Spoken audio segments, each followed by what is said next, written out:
সংবিধানে ত্রয়োদশ সংশোধনী বৈধ ঘোষণা করে নির্বাচনকালীন তত্ত্বাবধায়ক সরকার ব্যবস্থা পুনর্বহালের রায় দিয়েছে আপিল বিভাগ। এদিকে স্বাক্ষরিত জুলাই সনদেও রয়েছে তত্ত্বাবধায়ক সরকার ব্যবস্থা। তবে ত্রয়োদশ সংশোধনী এবং জুলাই সনদের তত্ত্বাবধায়ক সরকার গঠন প্রক্রিয়ায় রয়েছে বিস্তর ফারাক। তাহলে চতুর্দশ সংসদ নির্বাচনের আগে কোন পদ্ধতিতে গঠন হবে তত্ত্বাবধায়ক সরকার, তাই জানার চেষ্টা করেছেন আরাফাত সিদ্দিকী।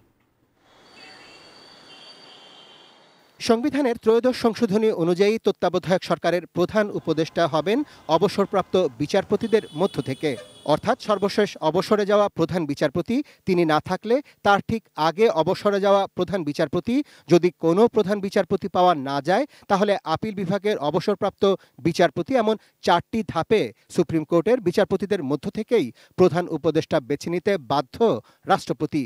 যদি 4টি ধাপেও কোনো বিচারপতি প্রধান উপদেষ্টা হতে রাজি না হন অথবা বয়স কিংবা সরকার প্রধান হওয়ার অন্যান্য সাংবিধানিক যোগ্যতা না থাকে, কেবল সেক্ষেত্রে রাষ্ট্রপতি রাজনৈতিক দলগুলোর সঙ্গে আলোচনা করে উপদেষ্টা হওয়ার যোগ্য অন্য কোনো নাগরিককে বেছে নিতে পারবেন।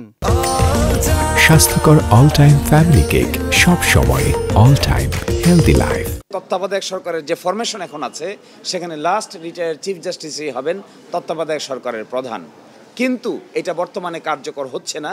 আপনারা ইতোমধ্যে জানেন যে জুলাই চার্টারে যেটাকে গণভোটে পাঠানো হচ্ছে সেখানে 4টি অপশন দেওয়া হয়েছে। রাজনৈতিক দলগুলোর স্বাক্ষরিত জুলাই জাতীয় সনদ অনুযায়ী বিচারপতিদের প্রধান উপদেষ্টা হিসেবে নিয়োগ পাওয়ার রাস্তা একরকম বন্ধ। অন্তত 5টি ধাপে রাজনৈতিক দলগুলো যদি প্রধান উপদেষ্টার নাম প্রস্তাবে ব্যর্থ হয়, কেবল সেক্ষেত্রেই সংবিধানের ত্রয়োদশ সংশোধনী অনুসরণের বিধান রাখা হয়েছে।